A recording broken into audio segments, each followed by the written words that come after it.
नमस्कार, welcome back to परीक्षा race YouTube platform. साथियों, उत्तर प्रदेश पीसीएस के लिए हम लोग टेस्ट सॉल्व कर रहे हैं। टेस्ट पेपर ध्येय आईएएस कोचिंग के द्वारा जो टेस्ट पेपर सॉल्व कराया गया है उसका जो है आज दूसरा सेट है। दूसरे का भाग 1 हम लोग शुरू करेंगे। शुरू के 50 प्रश्न। और आपको बता दें, यह टेस्ट पेपर जो है टोटल एनसीईआरटी बेस्ड है। आपकी एनसीईआरटी कितनी तैयार है इसमें जांचने को आपको जरूर मिलेगा। 3 भाग में, अर्थात आज पहला भाग है, पहले 50 प्रश्न रहेंगे। तो 3 भागों तक आपका एनसीईआरटी कितना मजबूत है ये देखने को मिलेगा। तो आप ज़रूर से ज़रूर इस पूरे टेस्ट पेपर को सॉल्व करें और अपना स्कोर ज़रूर शेयर करें। चलिए, आज का जो है पहला प्रश्न है, पृथ्वी की उत्पत्ति से संबंधित सिद्धांत और संबंधित विद्वान कौन कौन से हैं उसको मैच कराने के लिए पूछा गया है। तो बताइए, निहारिका परिकल्पना यह किसने दिया था? निहारिका परिकल्पना यह देखिए लाप्लास का था। किसका? लाप्लास का। उसके बाद है वायव्य राशि परिकल्पना, यह किसका है? तो यह कांट का है, यह कांट का। और उसके बाद ग्रहाणु परिकल्पना, ग्रहाणु परिकल्पना जो है चैम्बरलिन तथा मोल्टेन के द्वारा दिया गया था। और उसके बाद ज्वारीय परिकल्पना जीन्स एवं जेफरीज के द्वारा दिया गया था। तो जो सही आंसर बनेगा, कूट जो बन रहा है हम लोगों का, वो बन रहा है 3412 सही जो ऑप्शन नंबर डी। चलिए नेक्स्ट, बिग बैंग सिद्धांत काफ़ी महत्वपूर्ण है, कई बार आ चुका है यूपी पीसीएस में। के संदर्भ में कौन सा कथन असत्य है? गलत कथन कौन सा है? चलिए, पहला कथन है यह ब्रह्मांड की उत्पत्ति से संबंधित है। क्या ये सही है? हाँ। दूसरा है यह परिघटना लगभग 13.7 अरब वर्ष पहले हुई है। यह भी फैक्ट जो है सही है। तीसरा है यह सिद्धांत के अनुसार ब्रह्मांड को निर्मित करने वाले सभी पदार्थ एकाकी परमाणु के रूप में एक ही स्थान पर थे। यह बात भी पूरी तरह से सही है। नेक्स्ट है आरंभ में इनका आयतन अत्यधिक तथा तापमान एवं घनत्व शून्य था। क्या ये सही है? नहीं, ये गलत है। आरंभ में जो है इनका आयतन जो है यह अत्यधिक नहीं था, बल्कि क्या था? न्यून था, न्यून था। तथा इनका तापमान और एवं घनत्व जो है यह अनंत था, अनंत। तापमान और घनत्व यह शून्य नहीं था। तो सही जवाब हम लोगों का हो गया ऑप्शन नंबर डी। डी ही असत्य है। चलिए नेक्स्ट, भीतरी ग्रह पाए जाते हैं। भीतरी ग्रह जो है किसे कहा जाता है? भीतरी ग्रह देखिए, जो सूर्य है, सूर्य और उसके बाद जो है ये हुई जो हम लोगों की क्षुद्र ग्रहों की पेटी, क्षुद्र ग्रहों की पेटी के बीच में जो ग्रह आते हैं उन्हें ही भीतरी ग्रह कहते हैं। इसमें कौन कौन आता है? बुध आता है, शुक्र आता है, पृथ्वी आता है और मंगल भी आता है। तो कौन कौन से ग्रह हुए? देखिए, बुध हुआ, उसके बाद शुक्र, फिर पृथ्वी और मंगल। ये 4 ग्रह जो है भीतरी ग्रह कहे जाते हैं। तो सही जवाब क्या हुआ? सूर्य और क्षुद्र ग्रहों के पट्टी के मध्य का जो ग्रह होता है। इसके बाहर के जो होते हैं वह उन्हें बाह्य ग्रह कहा जाता है। चलिए नेक्स्ट, निम्नलिखित में से कौन भूगर्भ की जानकारी का प्रत्यक्ष साधन है? देखिए, प्रत्यक्ष और अप्रत्यक्ष की यहाँ सिर्फ बात हो रही है, बाकी कुछ नहीं। देखिए, प्रत्यक्ष का मतलब हुआ कि जो हम लोगों के सामने सीधा प्रकट हो, और अप्रत्यक्ष मतलब जिसको हम लोग देख ना पाएँ लेकिन उसको अंदाजा कर पाएँ।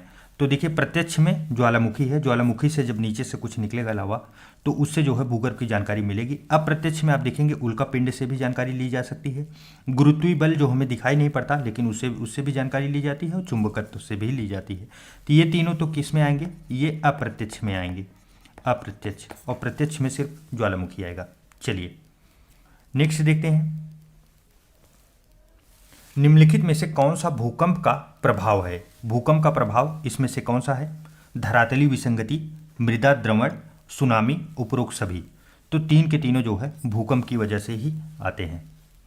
चलिए नेक्स्ट, निम्नलिखित में से कौन से कथन असत्य हैं? एक असत्य कथन बताना है, कौन सा इसमें से है? पहला है महाद्वीपों की तुलना में महासागरों के नीचे भूपर्पटी की मोटाई कम है। क्या ये सही है? महाद्वीप जो हैं, मान लीजिए ये महाद्वीप हैं कोई, और उसके बाद ये रहे सागर, यहाँ पे जो है भूपर्पटी और यहाँ की भूपर्पटी की मोटाई में अंतर होगा। देखिए, महाद्वीप का जो होगा वहाँ मोटाई ज़्यादा होगी, मोटाई ज़्यादा होगी। और ज़्यादा कितना होती है? लगभग आप समझिए ये 30 किलोमीटर तक होते हैं, 30 किलोमीटर महाद्वीप में, जबकि महासागरों में बात की जाए तो यहाँ लगभग सिर्फ 5 किलोमीटर होते हैं। तो यहाँ ये बात तो पूरी तरह से सही कही जा रही है। उसके बाद फिर देखिए दूसरा जो है सेकंड कथन क्या कह रहा है, भूपर्पटी एवं मेंटल का ऊपरी भाग सम्मिलित रूप से स्थल मंडल कहलाता है। तो क्या ये सही है? हाँ, यह दोनों मिला के सही बात कह रहे हैं। हमें पूछा गया है असत्य कथन, असत्य तो इसमें से कोई नहीं मिला, तो ऑप्शन नंबर डी होगा, न तो 1 न ही 2। चलिए नेक्स्ट, निम्नलिखित देशों में से कौन सा एक ब्रह्मपुत्र नदी के बहाव क्षेत्र के अंतर्गत नहीं आता? बताइए, काफ़ी आसान सा प्रश्न है। तिब्बत से तो बहती है, उसके बाद फिर बांग्लादेश से भी, और भारत में भी आके बहती है। कहाँ से नहीं इसका बहाव है? तो ये है भूटान। सही जवाब ऑप्शन नंबर सी होगा। चलिए नेक्स्ट, आइसोनेफ रेखा महत्वपूर्ण है। आइसोनेफ रेखा है, यह कौन सी रेखा है?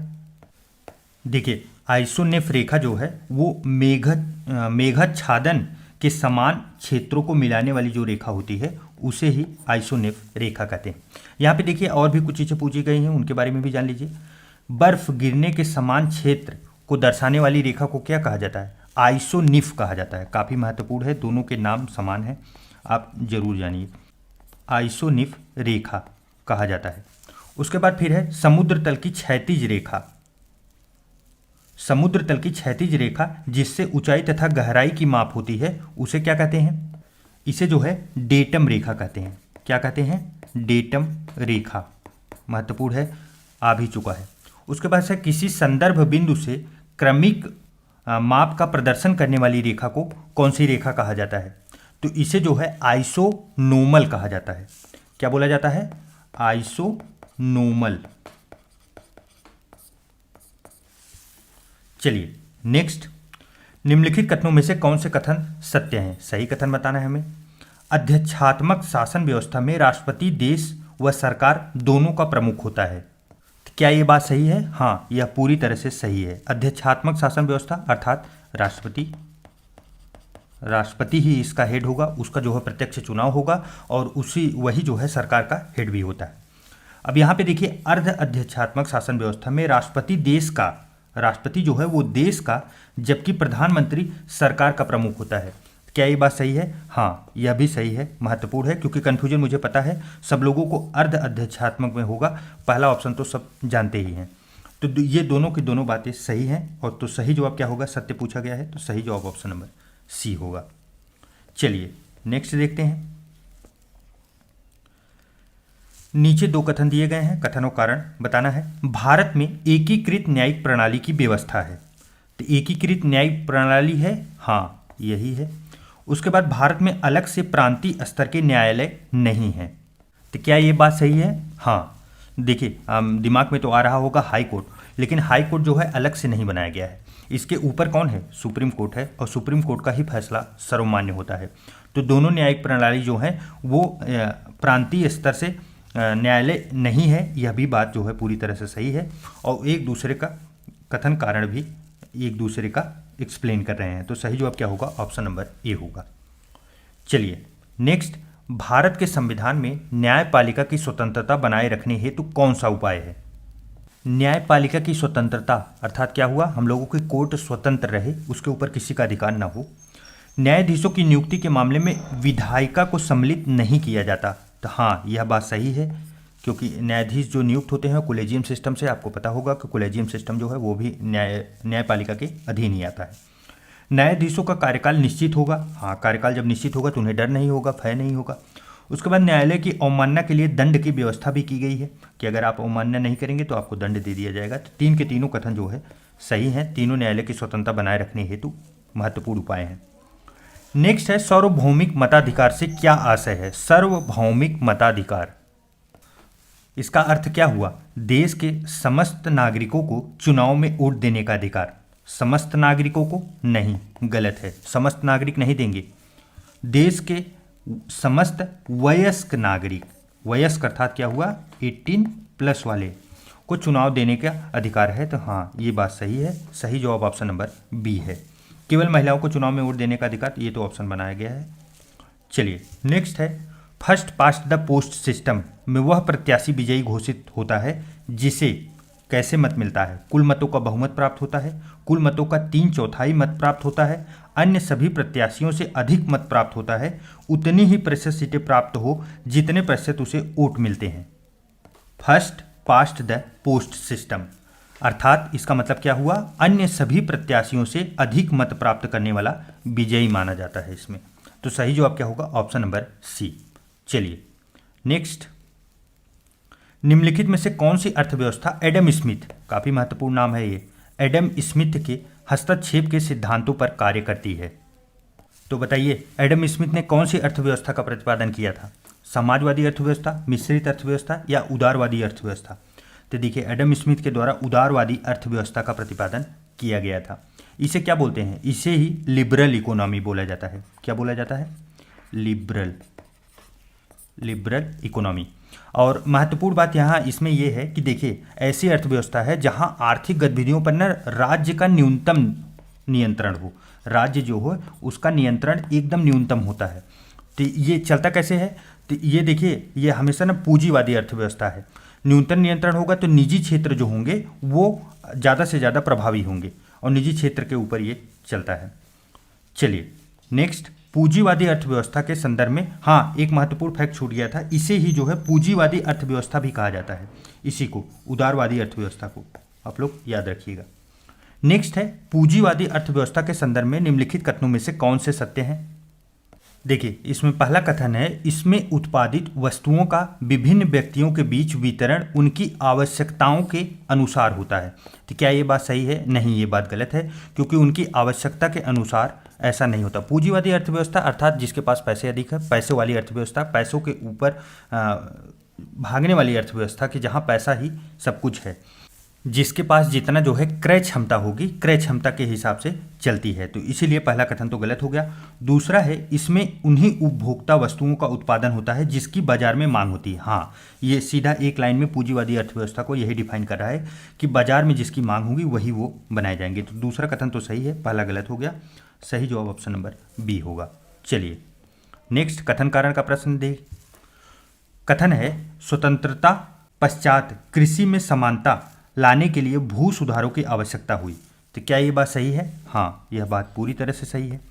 दूसरा है, इसका मुख्य उद्देश्य जोतों के स्वामित्व में परिवर्तन करना था। तो क्या ये बात सही है? हाँ, यह बात भी सही है। अब ये बताइए, कथन और कारण एक दूसरे को डिफाइन कर रहे हैं या नहीं?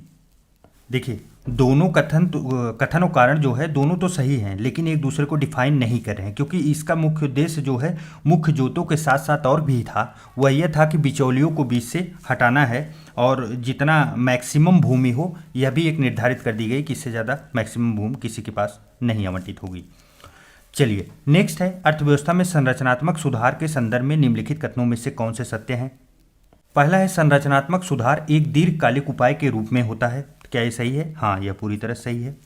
दूसरा है, इसका उद्देश्य अर्थव्यवस्था की कुशलता को सुधार कर देश की अंतर्राष्ट्रीय स्पर्धा क्षमता को बढ़ाना है। तो यह भी जो है पूरी तरह से सही है। तो इसका सही कथन जो होगा, सही आंसर होगा ऑप्शन नंबर सी।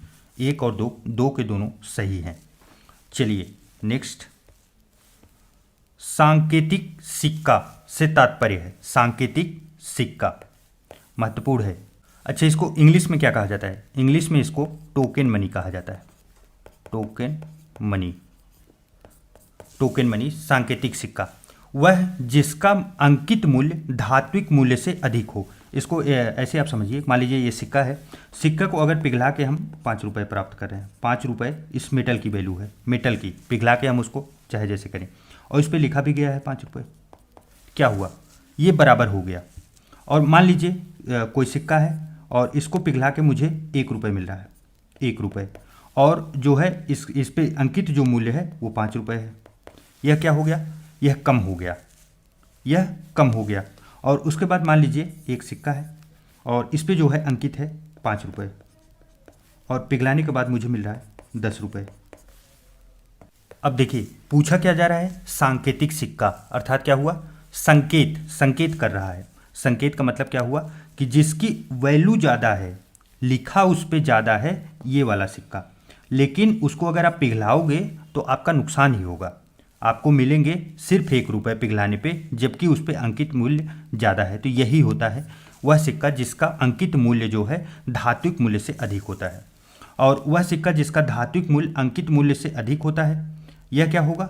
धात्विक मूल्य। धात्विक मूल्य जो है वह अधिक है, ये वाला हुआ, ये वाला सिक्का। ये सबसे खराब होता है क्योंकि इसे पिघला के गलत काम में यूज हो जाता है। वह जिसका अंकित मूल्य जो है धात्विक मूल्य के बराबर होता है, तो यह भी हमने देख लिया कि बराबर होगा। तब भी दोनों खतरा रहेगा कि मतलब ज़्यादा कॉस्ट पड़ेगा, पैसा खर्च ज़्यादा करना पड़ेगा गवर्नमेंट को, तब जाके कॉइन रिलीज होगा। आज के ज़माने में देखिए यही वाला इस्तेमाल हो रहा है, अंकित मूल्य जो है धात्विक मूल्य से अधिक होता है। चलिए नेक्स्ट देखते हैं, निम्नलिखित में से कौन सी एक पारिस्थितिकी दबाव इकोलॉजिकल प्रेशर की इकाई है? इकोलॉजिकली प्रेशर, इसकी यूनिट कौन सी है? इसकी यूनिट है बार। बार जो है इसकी यूनिट है। अच्छा यहाँ पे देखिए कुछ और चीज़ें दी गई हैं। नाट, नाट जो है वह क्या है? यह समुद्र की गति का है, यह समुद्र में गति। और उसके बाद जो है जूल देखा जाए, जूल तो सबको ही पता होगा, कार्य और ऊर्जा की होती है, कार्य या इसे ऊर्जा भी कहते हैं। और ओम, ओम जो है विद्युत प्रतिरोध का है। किसका? विद्युत प्रतिरोध। चलिए नेक्स्ट, निम्नलिखित पर विचार कीजिए। शिक्षा में निवेश, कार्यस्थल प्रशिक्षण, स्वास्थ्य में निवेश, प्रवसन, सूचना। उपरोक्त में से कौन सा कथन जो है मानव पूंजी निर्माण के स्रोत हैं? मानव पूंजी निर्माण, तो बताइए कौन कौन से स्रोत जो मानव को पूंजी के रूप में निर्माण करते हैं? शिक्षा में निवेश, हाँ, अच्छे शिक्षित होंगे तो अच्छे मानव होंगे। कार्यस्थल प्रशिक्षण, यह भी महत्वपूर्ण है। स्वास्थ्य में निवेश, हाँ, बीमार रहेंगे तो सरकार के ऊपर बर्डन होगा। प्रवसन, प्रवसन अगर सही सलामत होगा तो फिर स्वस्थ आगे की जनरेशन पैदा होगी, नहीं तो फिर पूरा, आपको पता है कि अगर प्रवसन में कोई समस्या आ गई तो पूरा परिवार डिस्टर्ब हो जाता है। सूचना, हाँ, इन्फॉर्मेशन का अगर अभाव रहेगा तो वो किसी कार्य के नहीं होंगे, तो सही जो ऑप्शन नंबर डी होगा। मानव पूंजी पे अगर कुछ भी आपको देखने को मिले, अगर निगेटिव नहीं है, पॉजिटिव चीज़ है, आप एकदम पूरा सब आंसर लगाइए क्योंकि वहाँ पे मैक्सिमम चांसेज होते हैं। नेक्स्ट है, चोलों के विषय में हमें उनके पूर्ववर्ती राजवंशों की अपेक्षा काफ़ी अधिक जानकारी प्राप्त है। क्या ये बात सही है? हाँ, यह पूरी तरह सही है। दूसरा है, चोल शासकों के इतिहासकारों द्वारा प्रतिदिन जो है अपनी विजय गाथाओं को लिखवाया जाता था। क्या ये सही है? गलत है, एकदम आसानी से गलत है। और जिनको नहीं पता होगा कैसे गलत है, आप ये देखिए, प्रतिदिन कोई इतिहास लिखवाएगा क्या अपनी विजय गाथाओं पर? तो ऐसा नहीं होता ये, बल्कि हमें कैसे जानकारी मिलती है? क्योंकि उनके जो मंदिर हैं, मंदिरों पे जो लेख हैं, वो लेख लिखवाते थे, वो बहुत महत्वपूर्ण है, उससे हमें जानकारी मिलती है। तो जब एक कथन गलत हो गया, तो पहले भी मैं बता चुका हूँ, देखिए आर गलत कहीं एक ही जगह होगा और सही जवाब ऑप्शन नंबर सी। चलिए नेक्स्ट, निम्नलिखित में से किस यात्री ने भारतीय राजा को बौरा कहा था? बौरा, तो यह किसने कहा था? देखिए यह अल मसूदी ने कहा था। कौन? अल मसूदी। यह कहाँ का यात्री था? बगदाद का, बगदाद का यात्री था। और यह जो है 915-16 में आया था। कहाँ? गुजरात में, गुजरात में यात्रा किया था। चलिए नेक्स्ट, निम्नलिखित कथनों में से कौन से कथन जो है सत्य है? प्रतिहार राजा भोज ने अदिव राह की उपाधि धारण की थी। तो क्या ये बात सही है? हाँ, यह पूरी तरह से सही है। आपको बता दें इनके सिक्कों पर भी जो है आदिव राह की जो है अंकित किया गया था। उसके बाद फिर जो है राष्ट्रकूट राजा अमोघ वर्ष ने एलोरा का प्रसिद्ध शिव मंदिर बनवाया था। क्या ये बात सही है? नहीं, ये गलत है। अमोघ वर्ष ने जो है एलोरा का प्रसिद्ध शिव मंदिर नहीं बनवाया था, बल्कि कौन बनवाए थे? राजा कृष्ण प्रथम ने, राजा कृष्ण प्रथम ने। तो ये तो गलत हो गया, सही पूछा जा रहा है हम लोगों से, सही कथन ऑप्शन नंबर ए होगा। चलिए नेक्स्ट, डॉक्टर भीमराव अंबेडकर द्वारा वर्ष 1927 में बहिष्कृत समाज, महत्वपूर्ण है पुस्तिका, पीछे भी हम लोग देख चुके हैं, नामक पत्रिका का प्रकाशन शुरू किया गया। यह पत्रिका किस भाषा में छपी? देखिए कुछ महत्वपूर्ण फैक्ट इसमें, 1927 में आया था, अंबेडकर जी की जो है पत्रिका है। किस भाषा में आई थी? मराठी में। चलिए नेक्स्ट, निम्नलिखित युग्मों में से कौन सा एक युग्म जो है सही सुमेलित है? एक युग्म जो है सही सुमेलित है, तो बताइए कौन सा है? मुल्ला दाऊद चंदायन, चंदायन की रचना है जी, हाँ, ये बिल्कुल सही है। उसके बाद अमीर खुसरो आशिका, यह भी सही है, आ चुका है प्रश्न। सोमनाथ का राग विबोध, यह भी आ चुका है। आप देखेंगे यूपीपी से 2022 का प्रश्न, तो ऐसे प्रश्न अभी भी लगातार बन रहे हैं। 3-4 सालों से लगातार चल रहा है कि मध्यकालीन कवि या फिर एंशियंट कालीन कुछ कवि, उनकी जो पुस्तकें हैं ये काफ़ी महत्वपूर्ण रहता है, आप उन्हें जरूर से जरूर याद कर लीजिए। दिल्ली सल्तनत के संदर्भ में जवाबित का सही आशय है। जवाबित, देखिए जवाबित का अर्थ होता है ना, शरीयत के अलावा राजकाज चलाने हेतु सुल्तान द्वारा बनाए गए जो कुछ नियम होते हैं उसे जो है जवाबित कहा जाता था। तो सही जो ऑप्शन नंबर सी होगा। चलिए नेक्स्ट, प्रथम आंग्ल मराठा युद्ध का अंत हुआ, किससे युद्ध अंत हुआ, कौन सी संधि हुई थी? तो सालाबाई की संधि के द्वारा अंत हुआ, जो 1782 में हुई थी। चलिए नेक्स्ट, संस्था और संबंधित व्यक्ति दिया गया है, इसमें से एक सुमेलित नहीं है, उन्हें बताना है हमको। इंडियन एसोसिएशन सुरेंद्र नाथ बनर्जी, क्या सही है? हाँ ये सही है, और काफ़ी महत्वपूर्ण संस्था थी। जितनी संस्थाएं हैं उसको आप देखेंगे चैनल पे जो है बताया गया है छोटे से वीडियो में, और बहुत महत्वपूर्ण वीडियो है, उसमें से एक प्रश्न तो हमेशा बनता है। पूना सार्वजनिक सभा, जस्टिस रनाडे, क्या ये सही है? हाँ यह भी सही है। उसके बाद ईस्ट इंडिया एसोसिएशन, जी सुब्रमण्यम अय्यर, क्या ये सही है? नहीं ये गलत है। सुब्रमण्यम अय्यर जी की पुस्तक मतलब ये संस्था नहीं थी, यह संस्था बल्कि किसकी थी? यह संस्था थी नौरोजी जी की, दादा भाई नौरोजी। तो सही जो ऑप्शन नंबर सी है, यही मैच नहीं है। आगे देखिए, बॉम्बे प्रेसिडेंसी एसोसिएशन फिरोज शाह मेहता की थी। चलिए नेक्स्ट, मराठा शासकों में निम्नलिखित में से किसे गौ ब्राह्मण प्रतिपालक की संज्ञा प्रदान की गई है? तो ये महत्वपूर्ण संज्ञा जो है किसे दी गई थी? यह दी गई थी छत्रपति शिवाजी को। चलिए नेक्स्ट, निम्नलिखित में से कौन से प्रवास के प्रतिकर्ष कारकों में सम्मिलित हैं? देखिए, एक होता है प्रतिकर्ष, एक होता है अपकर्ष, अर्थात क्या हुआ? पुश फैक्टर और पुल फैक्टर। प्रतिकर्ष का मतलब क्या हुआ? Push factor. पुश फैक्टर मतलब ढकेल के जाना, मतलब जाने की इच्छा नहीं है फिर भी मजबूरी है, हमें जाना है, नहीं जाएंगे तो हमारा कार्य नहीं हो पाएगा। पुल फैक्टर क्या है? पुल फैक्टर में ये है कि हमें वहाँ की चकाचौंध देख के या तो वहाँ की स्थिति देख के, वहाँ के रहन सहन देख के मुझे लालच हो रहा है कि मैं वहाँ जाऊँ, या तो मुझे अच्छा प्रमोशन मिला है इसलिए मैं जाऊँ। ये चीज़ें पुल फैक्टर में आती है। पुश फैक्टर में क्या है? पुश फैक्टर में ऐसी चीज़ें आती हैं जो मतलब इच्छा के विरुद्ध हो रही हैं, आप इसको आसानी से समझ पाएंगे। तो यहाँ पूछा जा रहा है पुश फैक्टर कौन कौन से हैं? तो जलवायु, प्रतिकूल जलवायु, तो हाँ ये होगा। प्राकृतिक विपदाएं, विपदाएं आएंगी तो वहाँ से सबको भागना ही पड़ेगा, वो भी है। बेरोजगारी, तो बताए ना, गांव में बैठे हैं, रोजगार नहीं है, उनको मुंबई जाना है, दिल्ली जाना है, तो इससे क्या होगा? ये पुश फैक्टर है। उसके बाद शांति एवं स्थायित्व, क्या ये पुश फैक्टर है? नहीं, ये पुल फैक्टर में आएगा, क्योंकि आप शांति और सुकून के लिए जा रहे हैं, सुविधा अपनी बढ़ाने के लिए जा रहे हैं। सुविधा तो आपके पास है बहुत सी ऑलरेडी चीज़ें, लेकिन एक्स्ट्रा लेने जा रहे हैं, तो ये हो गया आपके पुल फैक्टर में। बाकी 3 के 3 जो है वो पुश फैक्टर में आएंगे, तो सही जो ऑप्शन नंबर सी है। नेक्स्ट देखिए, शहर है और झील है, बताइए इसमें से कौन सा जो है मैच नहीं है, यही पूछा जा रहा है। टोरंटो ओंटारियो, यह मैच है? हाँ यह पूरी तरह से मैच है। शिकागो मिशिगन, यह भी मैच है। और डुलुथ सुपीरियर, यह भी मैच है। उसके बाद फिर डिट्रायट, डिट्रायट जो है वो ह्यूरोन झील के किनारे है, तो नहीं ये गलत है, बल्कि कौन सी झील है? ईरी झील है। तो सही जो ऑप्शन नंबर डी होगा, यही मैच नहीं था। चलिए नेक्स्ट, ओपिसोमीटर का प्रयोग किया जाता है। ओपिसोमीटर, तो बताइए किस लिए प्रयोग होता है? देखिए, ओपिसोमीटर जो है वो दूरी मापन में है। दूरी मापन में, अब आप सोचेंगे दूरी मापन कहाँ था, अभी तक हमें नहीं मिला, तो ये मानचित्र, जो मानचित्र में टेढ़ी मेढ़ी लाइन होती है, टेढ़ी मेढ़ी लाइनों की जो है दूरी, टेढ़ी मेढ़ी लाइनों की जो है दूरी ज्ञात करने में प्रयोग होता है। नेक्स्ट देखिए, निम्नलिखित में से कौन सा एक स्टेशन पार साइबेरियन रेल मार्ग पर अवस्थित है? तो देखिए उस पे जो है चिता, कजान, मास्को, 3 के तीनों अवस्थित हैं, तो सही जो ऑप्शन नंबर डी होगा। चलिए नेक्स्ट, परिवहन की मांग जनसंख्या के आकार से प्रभावित होती है, क्या ये बात सही है? हाँ यह पूरी तरीके से सही है। परिवहन की उतनी ही मांग होगी जितनी जनसंख्या होगी। जनसंख्या बढ़ेगी तो ज़्यादा परिवहन की मांग होगी।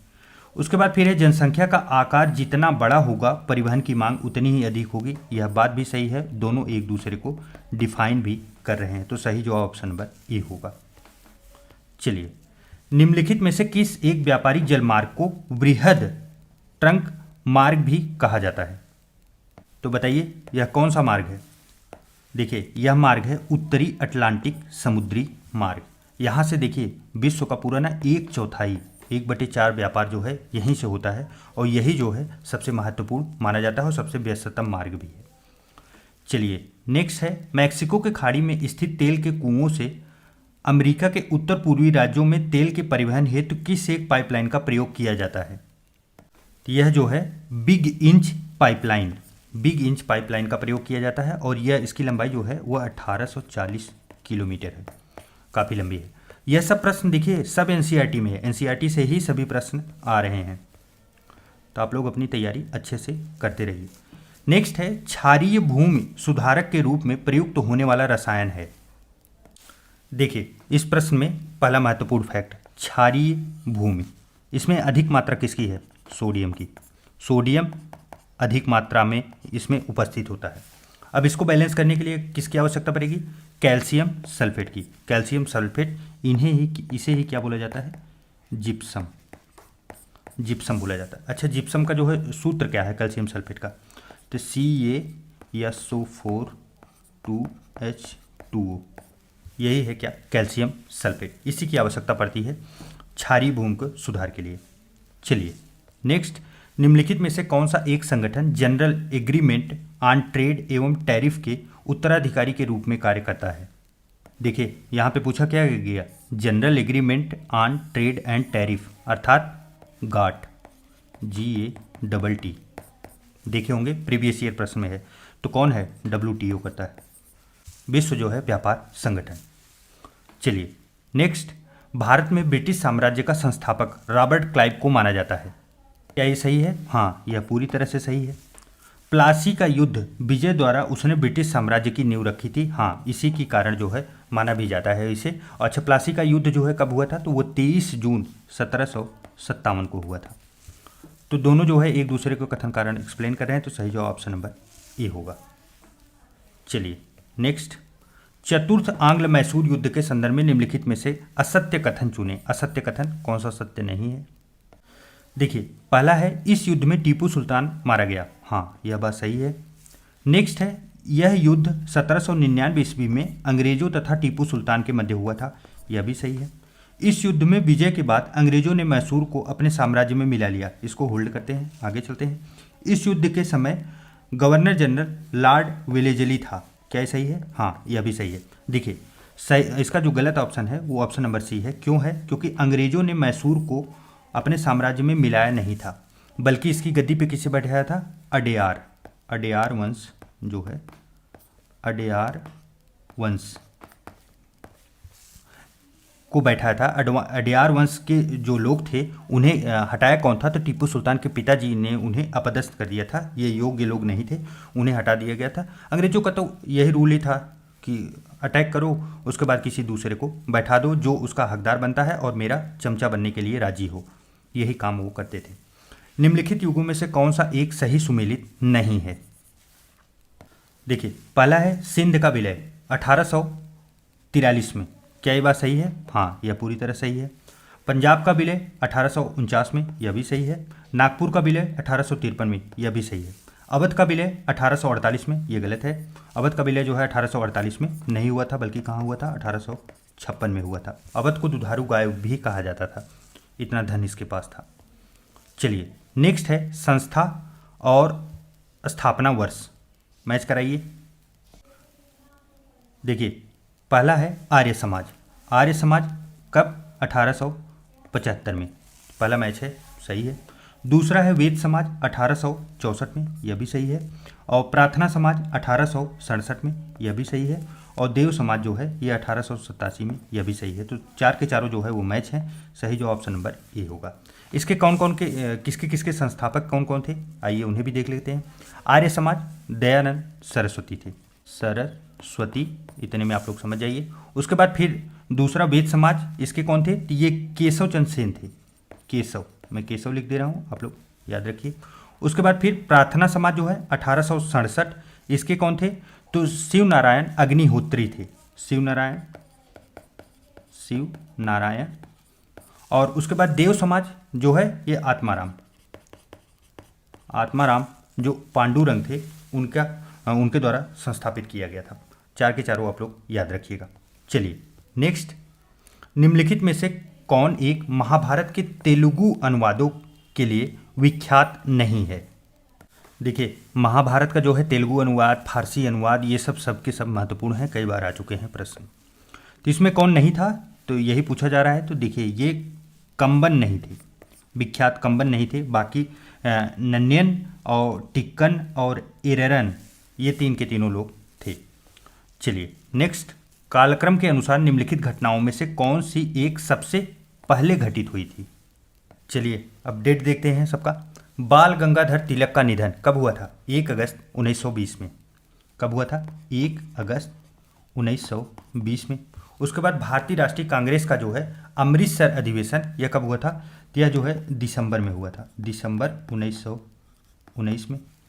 और उसके बाद रालेट एक्ट कब पारित हुआ था?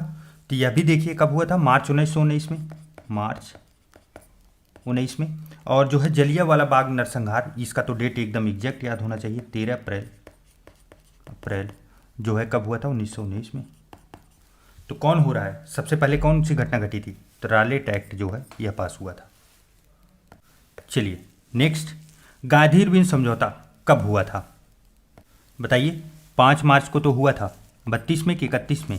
तो 31 में हुआ था। गांधी इरविन समझौता 5 मार्च 1931 को हुआ था। अच्छा, इसी को जो है दिल्ली पैक्ट भी कहा जाता है, दिल्ली पैक्ट।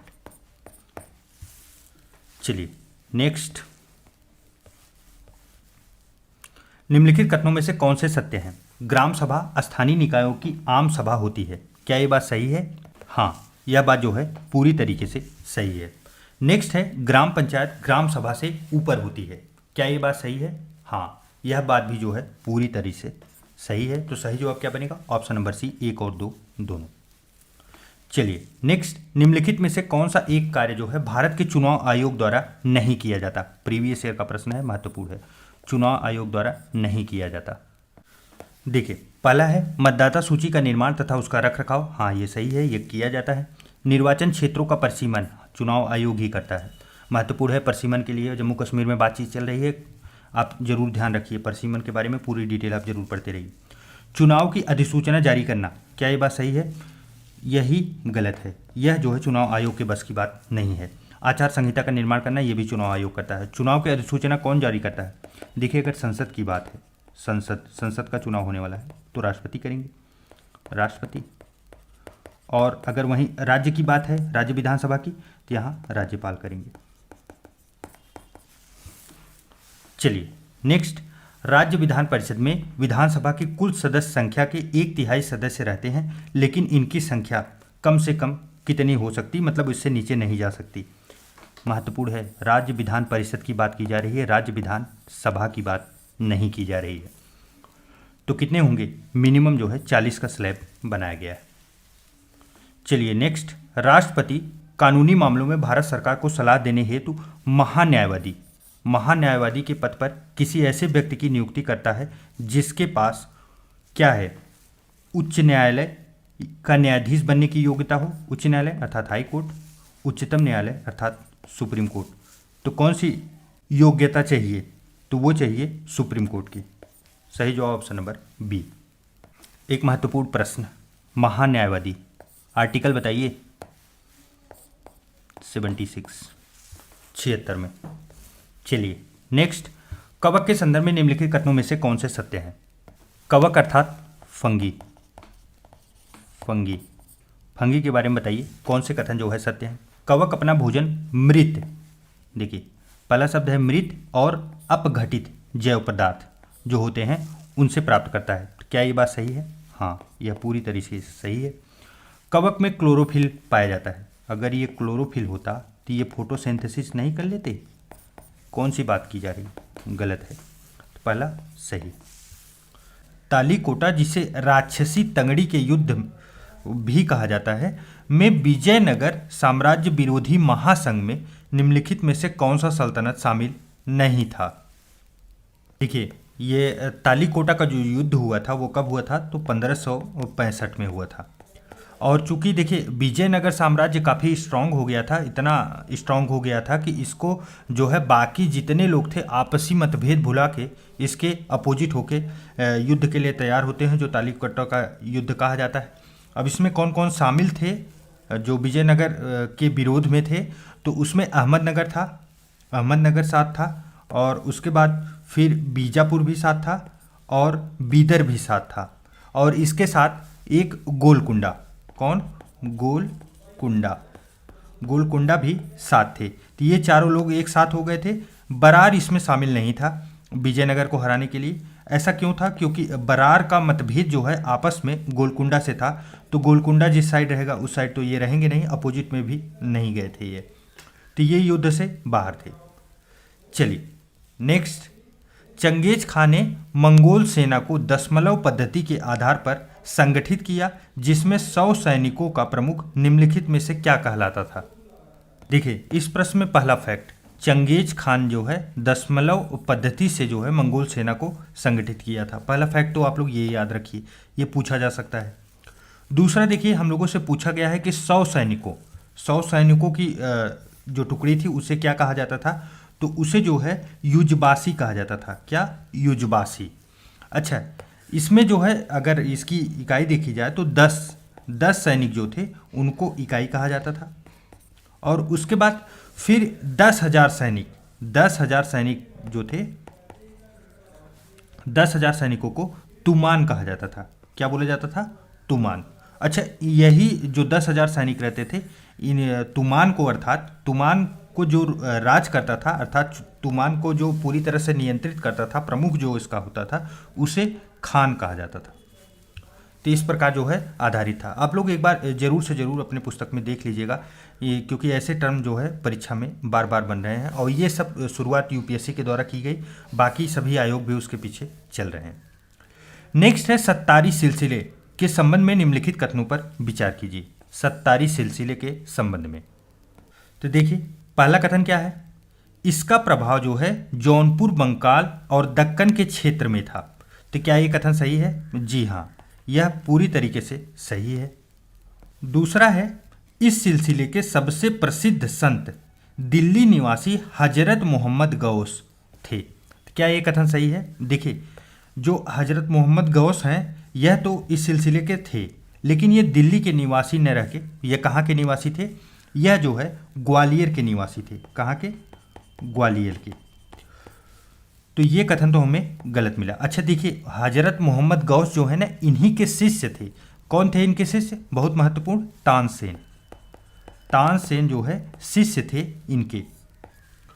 अच्छा, तीसरा है, हुमायूं और तानसेन इस सिलसिले के प्रमुख शिष्य थे। हाँ, ये चीज़ें लिखी भी गई हैं, सही है। चौथा है, इस सिलसिले की क्रियाएं मुख्यतः यौगिक क्रियाओं से ली गई थी। यह कथन भी पूरी तरीके से सही है। जो गलत था वो दूसरा था। हम लोगों से क्या पूछा जा रहा है? सही कथन।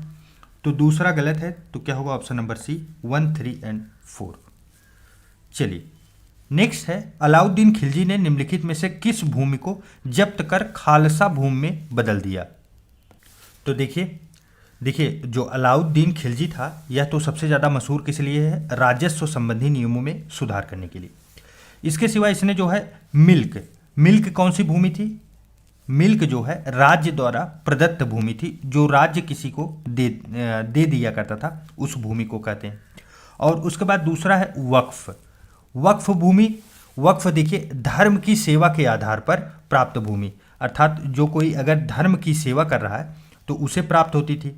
और इसके बाद इनाम जो है पेंशन के रूप में। किसके रूप में? आप जैसे पेंशन भोगी आज के ज़माने में नहीं होते, उसी प्रकार जो है पेंशन के रूप में दी जाने वाली भूमि थी। देखिए, तीन के तीनों भूमियों को खालसा भूमि में बदलने का कार्य किया था। कौन? अलाउद्दीन खिलजी ने। तो क्या होगा? उपरोक्त सभी। चलिए नेक्स्ट है, किनके शासनकाल में फरिश्ता ने तारीख़ फरिश्ता नामक ऐतिहासिक ग्रंथ की रचना की थी? तारीख़ फरिश्ता। तो बताइए किसके शासनकाल में हुआ था? तो यह कार्य जो है इब्राहिम आदिल शाह द्वितीय के कार्य में हुआ था। अच्छा देखिए, इब्राहिम आदिल शाह द्वितीय जो थे ना, इनकी एक महत्वपूर्ण पुस्तक है, कौन सी? किताब ए नौरस। आप लोग कई बार देखे भी होंगे, किताब ए नौरस। इस पुस्तक को लेखक जो है इस पुस्तक के इब्राहिम आदिल शाह ही रहते हैं। इन्हीं के समय जो है तारीख़ फरिश्ता जो है नामक ऐतिहासिक ग्रंथ की रचना भी की थी, और किसके द्वारा किया गया था? तो ये फरिश्ता के द्वारा किया गया था। चलिए नेक्स्ट है, निम्नलिखित में से कौन सा मकबरा तैमूर वंश का शमशान गृह कहलाता है? तो बताइए किसे कहा जाता है? तो देखिए, हुमायूं का जो मकबरा है उसे ही क्या कहा जाता है? तैमूर वंश का शमशान गृह। अच्छा, ऐसा क्यों कहा जाता है? तो देखिए, हुआ ये था कि इस मकबरे में 5 मुगल बादशाह जहांदार शाह, फर्रुख सियर, रफ़ी उज्जत और रफ़ीउद्दौला एवं आलमगीर द्वितीय, दारा शिकोह तथा कई अन्य लोगों को दफनाया भी गया है यहाँ। तो इसीलिए जो है हुमायूं का मकबरा काफ़ी मशहूर भी है और उसे शमशान गृह कहा जाता है। नेक्स्ट है, निम्नलिखित में से किस सूफी सिलसिले ने खुदा के साथ सीधे संपर्क का दावा किया है? खुदा के साथ जो है सीधे संपर्क का दावा किसके द्वारा किया गया? तो यह किसके द्वारा किया गया? यह सत्तारी, जिसके संस्थापक कौन रहते हैं? अब्दुल्ला सत्तारी। कौन रहते हैं? अब्दुल्ला सत्तारी ही इसके संस्थापक रहते हैं। इन्हीं के द्वारा ये जो है संपर्क का दावा किया गया था खुदा के साथ। अकबर द्वारा निर्मित किला निम्नलिखित में से कौन सा नहीं है? तो बताइए।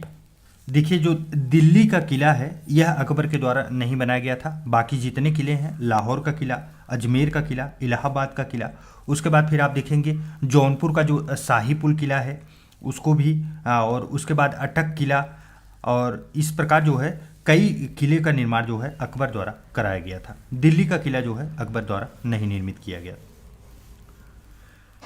चलिए नेक्स्ट है, निम्नलिखित में से किन सूफी संतों ने अवधी भाषा को अपने साहित्य के लेखन का आधार बनाया?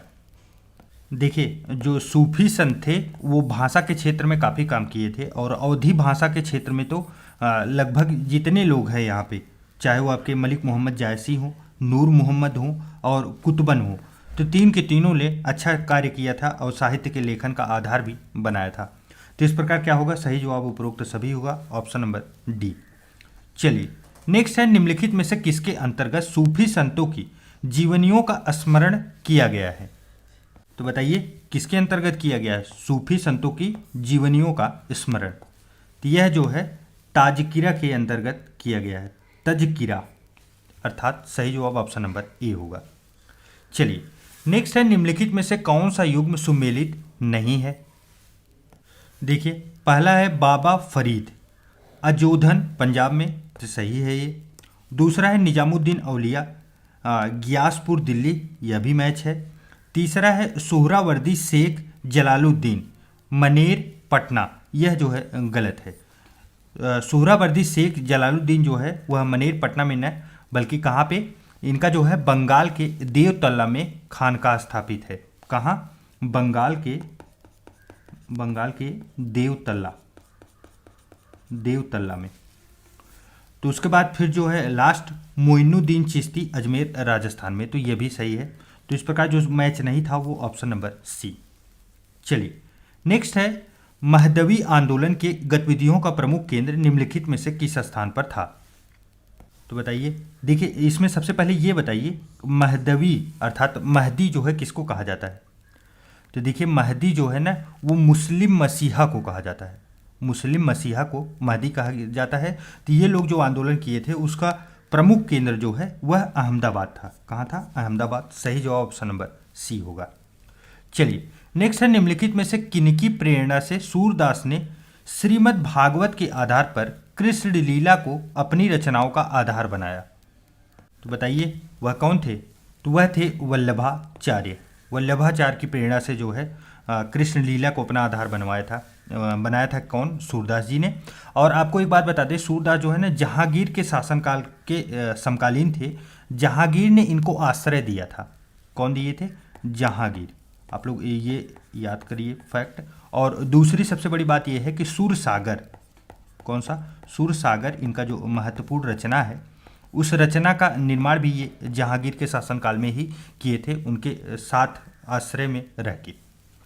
चलिए नेक्स्ट है, सिंध पर अरबों का जीत के क्रम में मोहम्मद बिन कासिम की अंतिम विजय निम्नलिखित में से थी। तो बताइए, देखिए सिंध पर अरबों का जो आक्रमण हुआ था उसका स्रोत अगर हम लोगों को देखें तो कहाँ से मिलता है, तो ये चचनामा से मिलता है, चचनामा।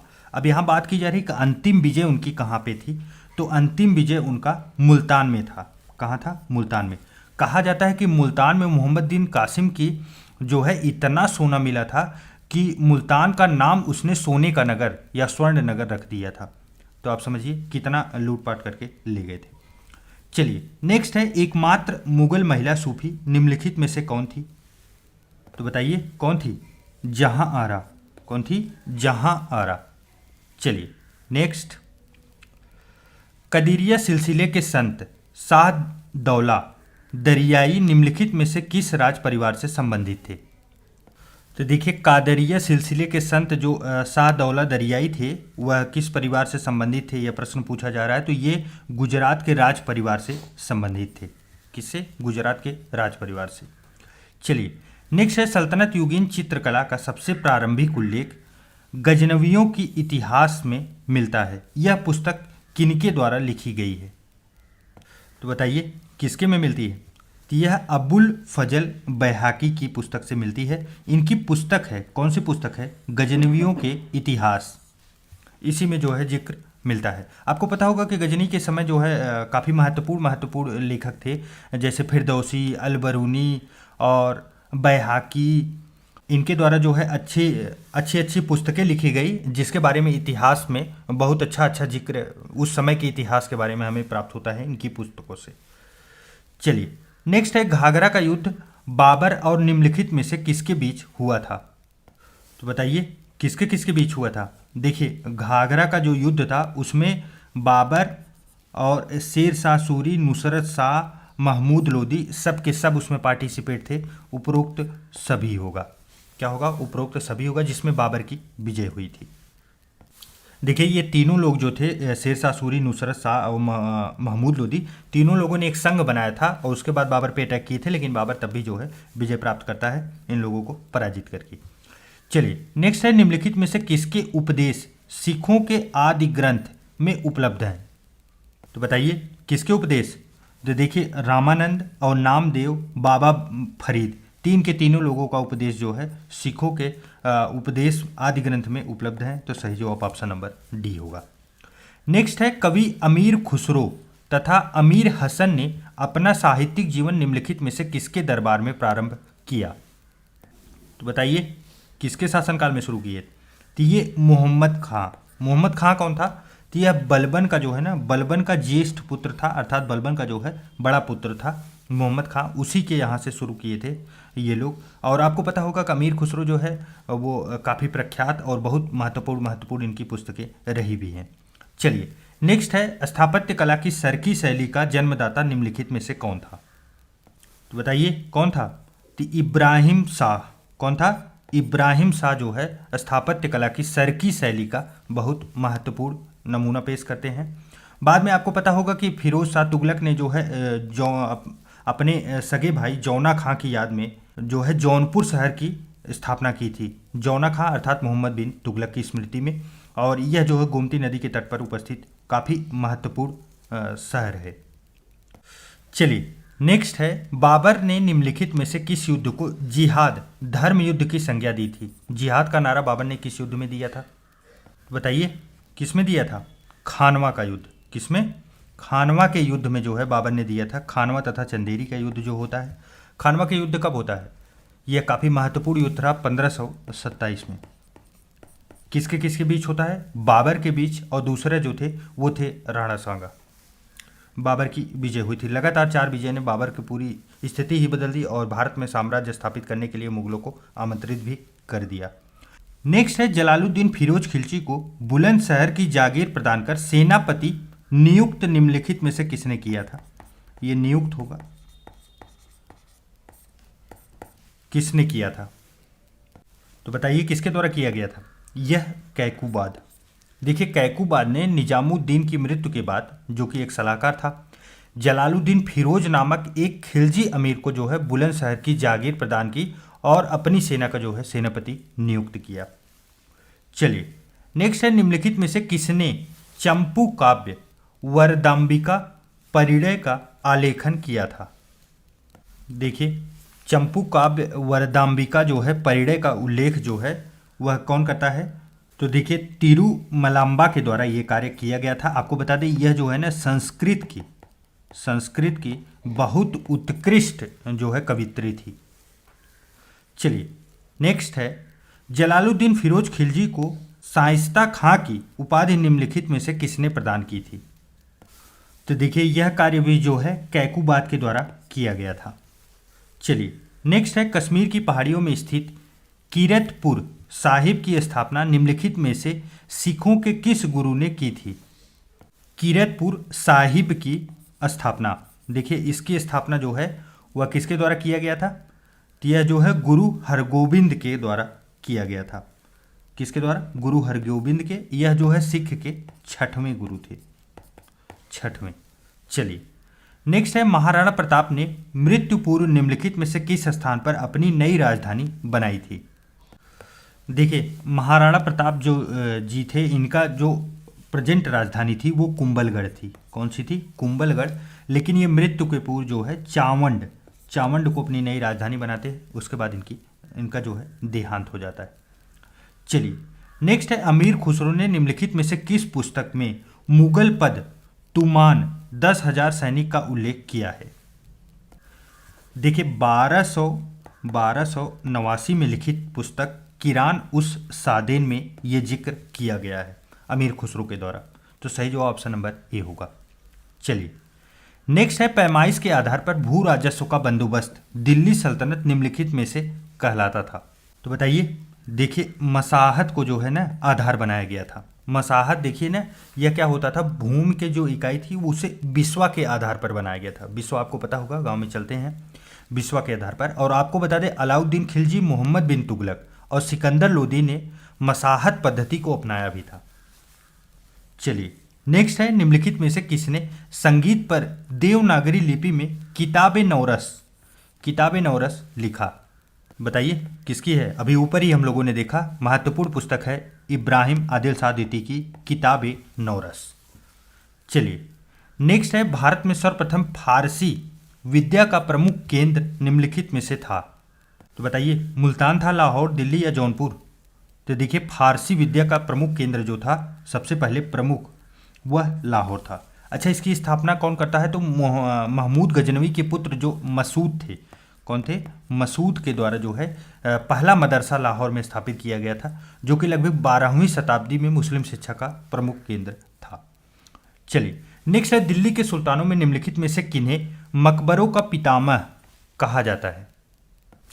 तो बताइए किसे कहा जाता है? तो देखिए इल्तुतमिश को जो है ना मकबरों का पितामह कहा जाता है।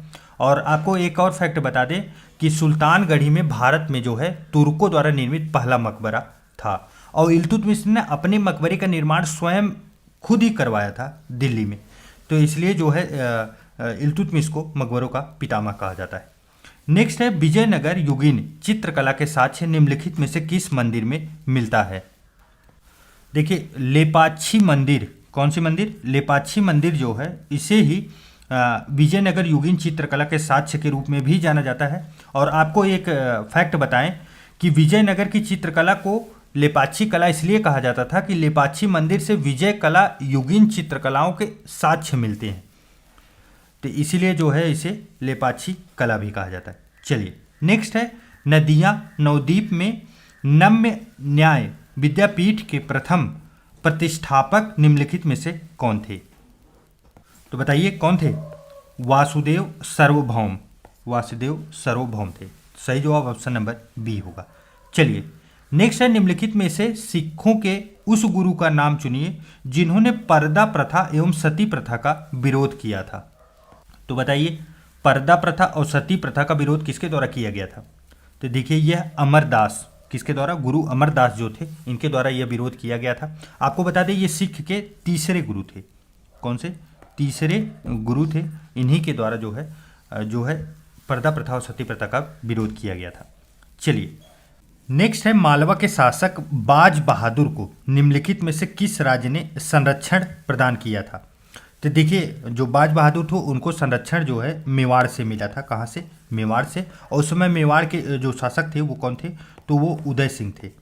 कौन? उदय सिंह। उदय सिंह जो है ना यह पिता थे किसके? महाराणा प्रताप के। महाराणा प्रताप जी के पिता थे उदय सिंह, तो उन्हीं के द्वारा संरक्षण दिया गया था। सही जो ऑप्शन नंबर ए होगा। चलिए नेक्स्ट है महमूद गजनवी का दरबारी इतिहासकार निम्नलिखित में से कौन था? महमूद गजनवी का यह तो कई बार आप लोग देख भी चुके हैं, उतबी। सही जवाब ऑप्शन नंबर ए होगा। चलिए नेक्स्ट, करमाथी संप्रदाय के शासक फतेह दाऊद का शासन केंद्र निम्नलिखित में से था।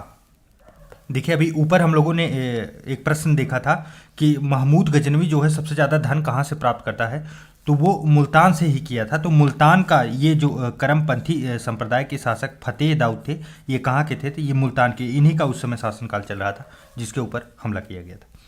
चलिए नेक्स्ट है, निम्नलिखित में से किसे वातापी का प्रथम निर्माता कहा जाता है? तो वातापी का प्रथम निर्माता किसे कहा जाता है? तो कीर्तिवर्मन प्रथम को जो है वातापी का प्रथम निर्माता कहा जाता है।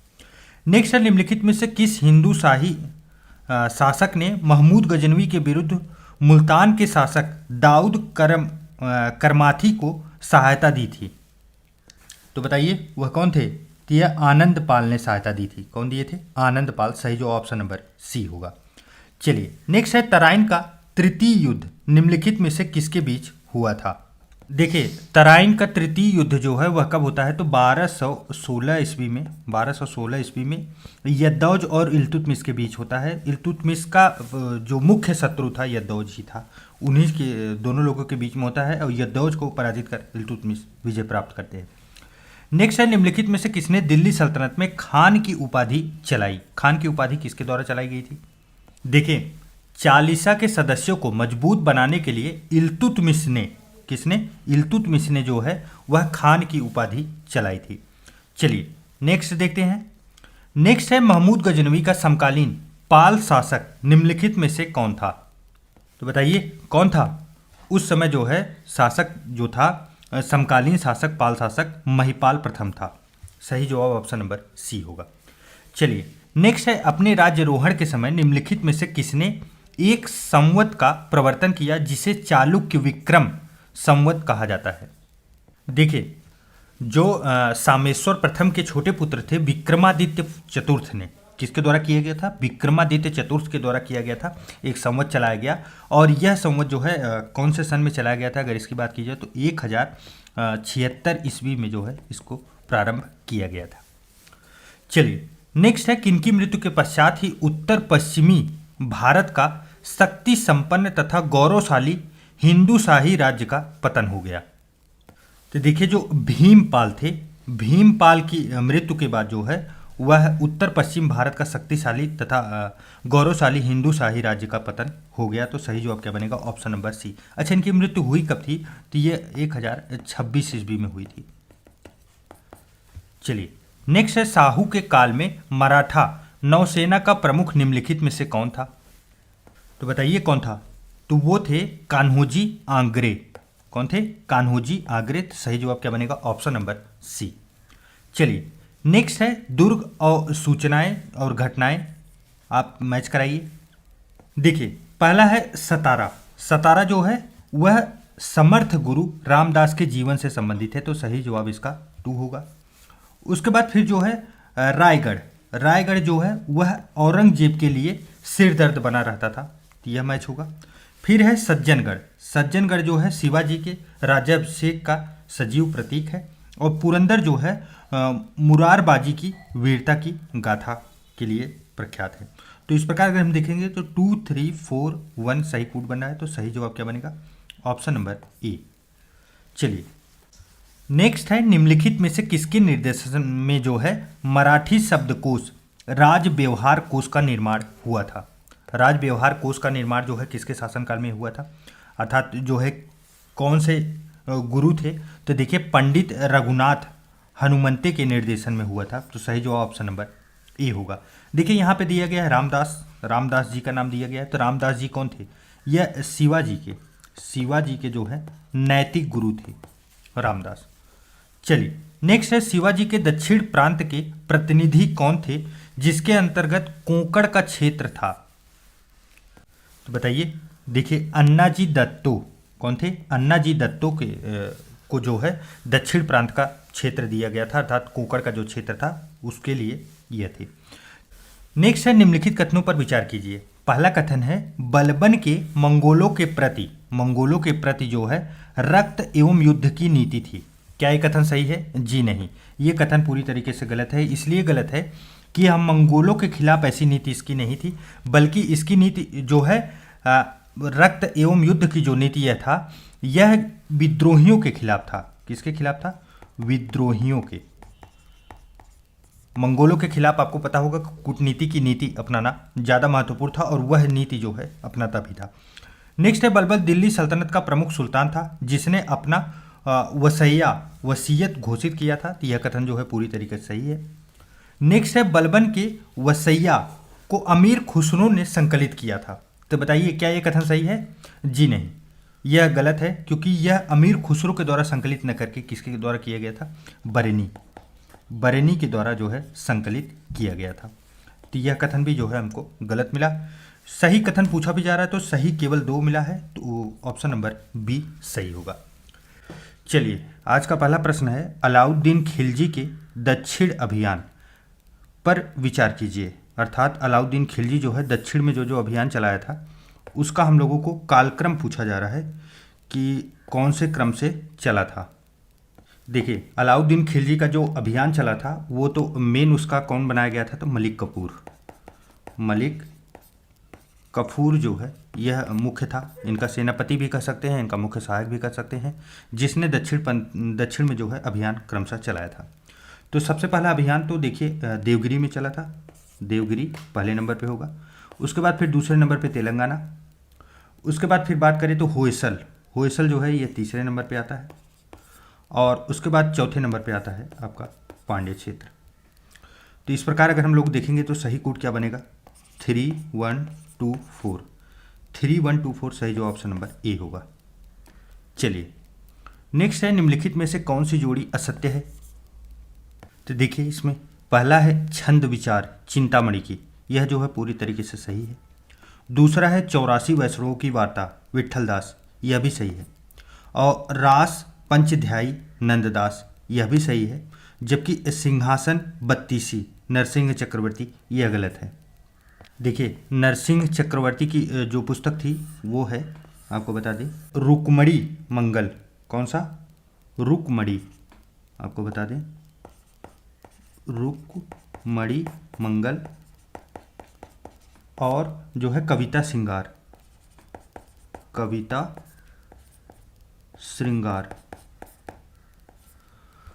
की रचना की थी। तो सही जवाब क्या होगा? ऑप्शन नंबर डी, क्योंकि असत्य पूछा गया था। चलिए नेक्स्ट, राजस्थान का इतिहास जानने के लिए निम्नलिखित में से कौन सा उपयोगी ग्रंथ है? तो बताइए कौन सी है? देखिए फतवा ए आलमगीरी जो है यह राजस्थान के इतिहास के बारे में महत्वपूर्ण उपयोगी ग्रंथ है। यहाँ में इसके बारे में बहुत जानकारी मिलती है हमें। आपको बता दें इसके रचयिता कौन है? तो ईश्वर दास नागर हैं। कौन है? ईश्वर दास नागर इसके लेखक हैं, इस पुस्तक के, इस ग्रंथ के। चलिए नेक्स्ट है मुस्लिम शिक्षा प्रणाली में साहित्य में विशेषज्ञता को कौन सी विश्वविद्यालय उपाधि प्रदान की गई थी? तो बताइए कौन सी थी? देखिए काबिल। कौन सी थी? काबिल। आपको बता दें मुस्लिम शिक्षा प्रणाली में आप लोगों ने मदरसे सुने होंगे। मदरसे जो है ना उच्च शिक्षा के लिए है, उच्च शिक्षा के लिए होता है। जबकि मकतब यह भी पूछा जा सकता है फैक्ट के रूप में। मकतब जो है यह प्राथमिक शिक्षा है, प्राथमिक शिक्षा। और किसके लिए? मुस्लिम शिक्षा प्रणाली में, क्योंकि आपको पता होगा मुस्लिम शिक्षा प्रणाली में बहुत से ट्रस्ट जो चलते हैं, अलग अलग मदरसे या मकतब चलते रहते हैं। चलिए इसके बारे में कहीं ना कहीं न्यूज़ में हमेशा बना भी रहता है सरकार की वजह से, तो उसके बारे में भी जानकारी रखते रहें। भारतीय शास्त्रीय संगीत के संबंध में 6 रागों का उल्लेख निम्नलिखित में से किस ग्रंथ में हुआ है? तो बताइए कौन सी पुस्तक है? देखिए यह पुस्तक है रागमाला। कौन सी है? रागमाला। अच्छा, इसके लेखक या किसके संरक्षक में लिखा गया था यह भी पूछा गया है कई बार। तो मान सिंह के संरक्षण में लिखा गया था। मान सिंह कहाँ के थे? तो मान सिंह देखिए ग्वालियर के शासक थे, ग्वालियर के। रागमाला, इसी में जो है 6 रागों का उल्लेख मिलता है। यह पुस्तक कई बार मैच द फॉलोइंग में पूछा भी गया है। नेक्स्ट है, निम्नलिखित कथनों पर विचार कीजिए। तुगलकाबाद एक प्रकार का किलाबंद शहर था जो कि आकार में आयताकार था। तो बताइए, देखिए तुगलकाबाद का निर्माण जो है सबसे पहले कौन करता है, इसके बारे में जानिए। तो गयासुद्दीन तुगलक कौन करता है? गियासुद्दीन तुगलक के द्वारा किया जाता है। तुगलक, और कहाँ किया जाता है? ये दिल्ली में है, दिल्ली में अवस्थित है, इसके बारे में भी जानिए। और यह आयताकार नहीं है, आयताकार। आयताकार मतलब क्या होता है? ऐसे ऐसे सामने वाली दोनों रेखाएं बराबर हो, जबकि ये कैसे है? ये चतुर्भुज है, चारों रेखाएं इसकी मतलब चारों तरफ से टेरिटरी जो है इसकी बराबर है। ये गलत हो गया। दूसरा है, गयासुद्दीन तुगलक के मकबरे को शेर शाह के मकबरे का पूर्वगामी कहा जाता है। तो हाँ, ये कथन सही है, ये कथन सही है। हम लोगों से सत्य कथन पूछा जा रहा है, सही जवाब ऑप्शन नंबर बी होगा। चलिए नेक्स्ट है, निम्नलिखित कथनों पर विचार कीजिए। महमूद बेगड़ा ने चंपानेर के निकट मुस्तफाबाद शहर बसाया और अपना मुख्य निवास बनाया। तो बताइए क्या ये कथन सही है? जी नहीं, ये कथन गलत है। पहले ये जानिए, महमूद बेगड़ा जो है ये कहाँ के थे? ये गुजरात के 6ठे शासक थे। कहाँ के? गुजरात के। और यह मुस्तफाबाद शहर नहीं बसाए थे, मुस्तफाबाद शहर नहीं था, बल्कि उसका नाम था क्या? मुहम्मदाबाद। क्या था? मुहम्मदाबाद। इस शहर की स्थापना करते हैं। दूसरा, महमूद बेगड़ा गिरनार की पहाड़ी के नीचे मुहम्मदाबाद नामक शहर बसाया और उसे गुजरात की दूसरी राजधानी बनाया। तो बताइए, यह भी गलत है। यहाँ क्या होगा? यहाँ पे देखिए दोनों नाम चेंज कर दिए गए। यहाँ क्या होगा? यहाँ मुस्तफाबाद होगा, यहाँ मुस्तफाबाद, यहाँ मुहम्मदाबाद। सत्य कथन पूछा जा रहा है हम लोगों से, दो में से कोई सत्य नहीं है। क्या होगा? सही जो ऑप्शन नंबर डी। चलिए नेक्स्ट है, निम्नलिखित में से कौन सी जोड़ी असत्य है? पहला है, सिमाहा ऐसी जागीर जहां से राजस्व वसूली 1/4 हो। सही बात है। दूसरा है, सिसमाहा ऐसी जागीर जहां से राजस्व वसूली 50% हो। यह भी सही है। तीसरा है, मसादत अग्रिम वेतन। यह भी सही है। तसीहा जो है यह मनसबदारी के खातों का निपटारा करना है। देखिए मनसबदारी के खातों का निपटारा जो किया जाता था वो मुहासिब था। क्या था? मुहासिब, तसीहा नहीं था।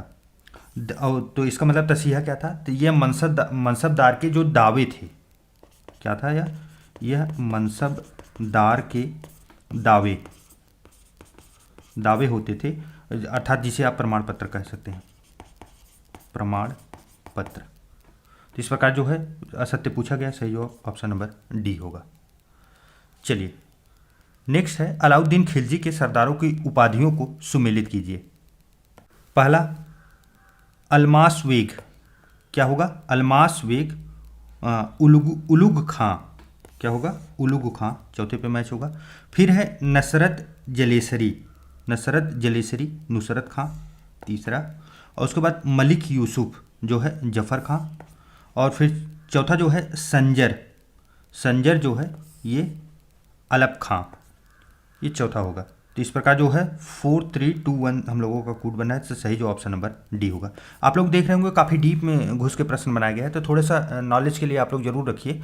और मैं उम्मीद करता हूँ कि इसको रटने का बहुत प्रयास मत कीजिए, क्योंकि आप एक बार पूरा कंसेप्ट क्लियर कर लेंगे तो आपको चीज़ें काफ़ी याद रहेंगी।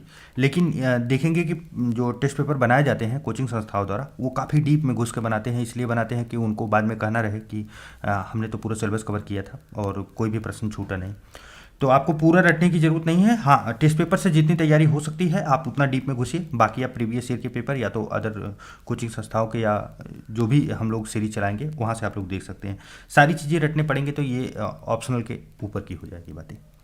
चलिए नेक्स्ट है, मुगल काल में परगने का प्रधान अधिकारी निम्नलिखित में से कौन होता था? बताइए, परगने का प्रधान अधिकारी कौन होता था?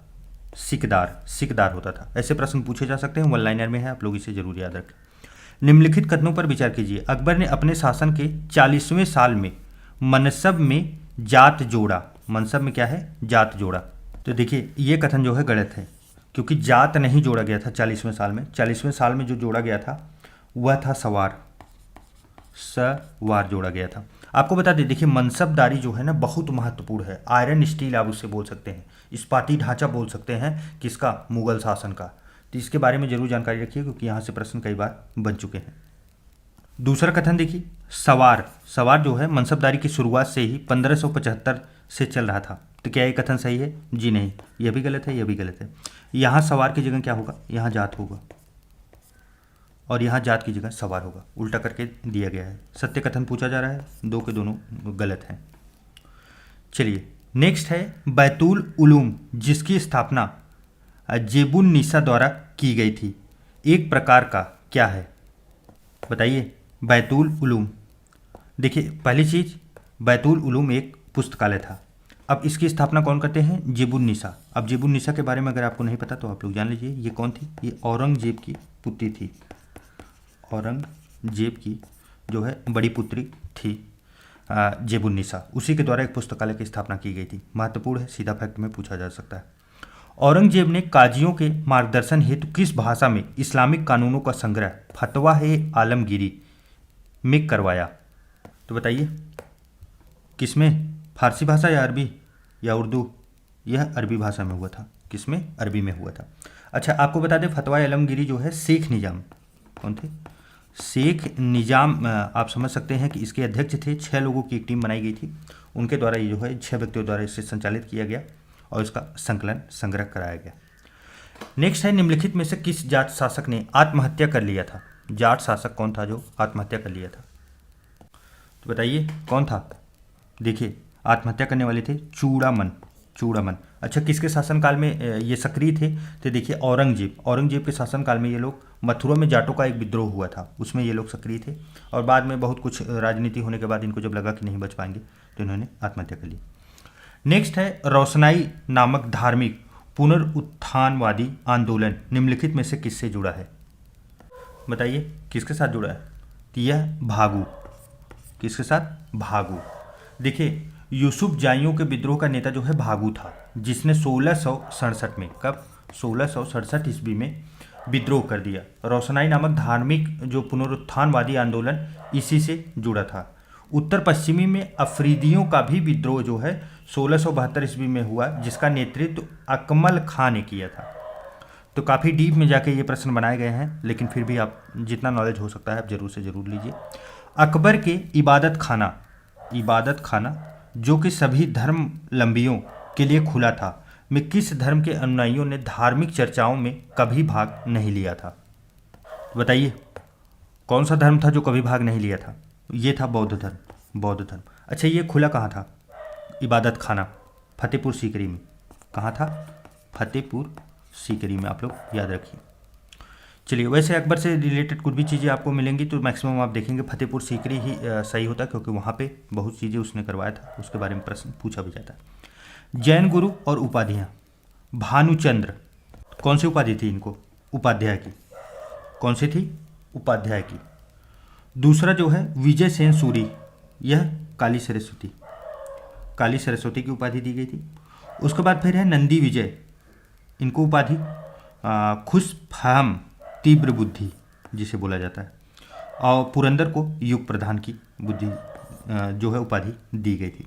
इस प्रकार अगर कूट देखें तो क्या बनेगा? 3 4 2 1। सही जो ऑप्शन नंबर ए होगा। चलिए नेक्स्ट,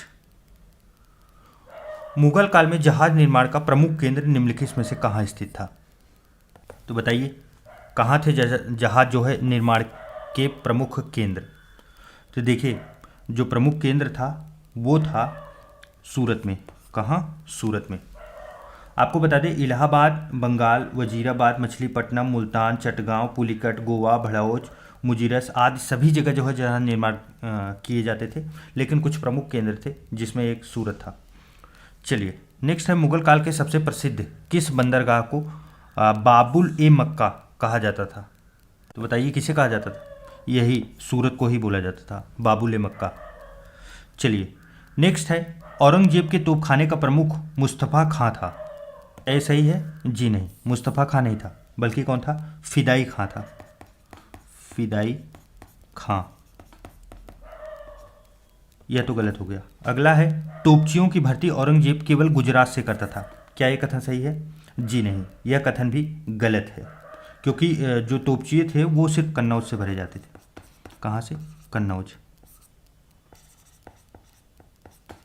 कन्नौज, तो यह भी गलत हो गया। तो इस प्रकार सही देखेंगे, सत्य कथन पूछा गया है तो ऑप्शन नंबर डी। चलिए नेक्स्ट है, मुगल प्रशासन में सर्वप्रथम गुलाम नौकरशाही की अवधारणा किसने शुरू की थी? तो बताइए किसके द्वारा शुरू की गई थी? यह कार्य जो है अकबर के द्वारा शुरू किया गया था, गुलाम नौकरशाही की अवधारणा। नेक्स्ट है, निम्नलिखित में से किसने कल्हड़कृत राजतरंगिणी का विस्तार कर उसमें जैनुल आबादीन के काल तक का इतिहास जोड़ा? देखिए पहला इंपॉर्टेंट फैक्ट, कल्हड़ की पुस्तक है कौन सी? राजतरंगिणी, और उसमें आगे अपडेट हुआ है वह तो प्रश्न ही है। तो बताइए कौन था? तो बताइए, तो वह थे जोन राज के द्वारा बाकी इतिहास इसमें जोड़ा गया था। नेक्स्ट है, काकसाला विद्रोह जिसे टोडरमल एवं अजीज कोका ने दबा दिया था का संबंध निम्नलिखित में से किस क्षेत्र से है? तो बताइए कौन से क्षेत्र की बात हो रही है? ये बिहार की और बंगाल की। सही जो ऑप्शन नंबर डी होगा। चलिए नेक्स्ट है, निम्नलिखित कथनों पर विचार कीजिए। पहला है, अकबर ने मक्का एवं मदीना को विजित करने हेतु उज्बेकिस्तान के शासक जो अब्दुल्ला खां थे उज्बेक से समझौता किया था। क्या ये कथन सही है? हाँ, यह पूरी तरीके से सही है।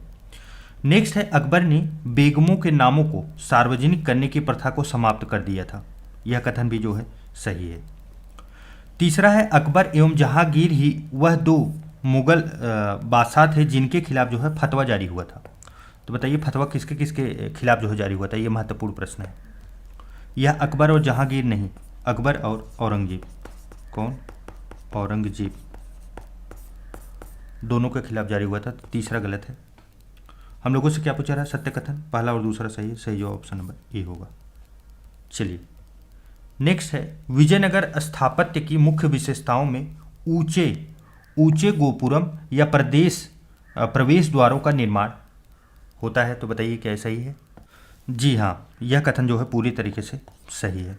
नेक्स्ट है, मंदिर परिसरों में कल्याण मंडप है जिसके स्तंभों पर नक्काशी की हुई मूर्तियां हैं।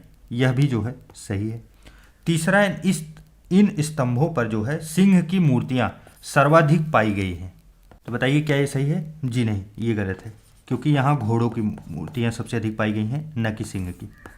तीसरा गलत हो गया। सत्य कथन पूछा जा रहा है 1 और 2। चलिए, चोलों का एकमात्र अभिलेख निम्नलिखित में से कौन है जिसमें अश्वमेव यज्ञ का उल्लेख हुआ है? बताइए। तो यह है मणिमंगलम अभिलेख। मणिमंगलम अभिलेख, यह अभिलेख किसका है? राजा धीराज प्रथम का। किसका? राजा धीराज प्रथम। चलिए नेक्स्ट है, चोल शासक की सबसे उल्लेखनीय विशेषता ग्राम शासन था। इसमें सभा के सदस्यों को क्या कहा जाता था? तो बताइए। देखिए, पेरूमक्कल कहा जाता था। क्या कहा जाता था? पेरूमक्कल। आपको बता दें, चोल अभिलेखों में 3 प्रकार की ग्राम सभाओं का उल्लेख मिलता है। पहला है ऊर, दूसरा है सभा और एक है नगरम। 3 प्रकार का उल्लेख मिलता है। चलिए नेक्स्ट है, मुगल कवित्री जो मखफी नाम से कविताएं लिखा करती थी निम्नलिखित में से कौन है? तो बताइए कौन था? ये जहांआरा थी। कौन? जहांआरा। यह जो है शाहजहां की संतान थी, पुत्री थी शाहजहां की।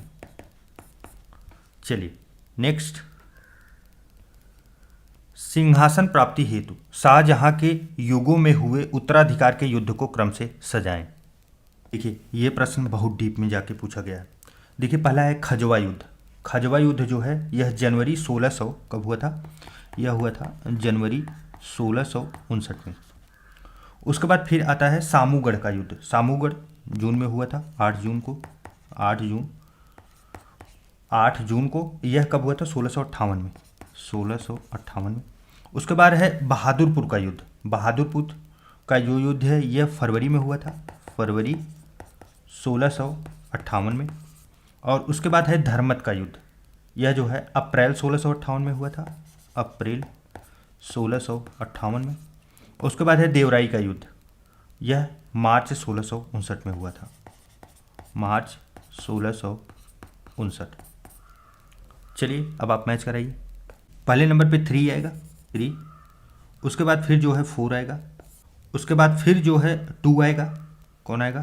2, 3 4 2, 3 4 2 ऑप्शन में आप लोग देखिए, सही जवाब 3 4 2 1 5, सही जवाब ऑप्शन नंबर बी होगा।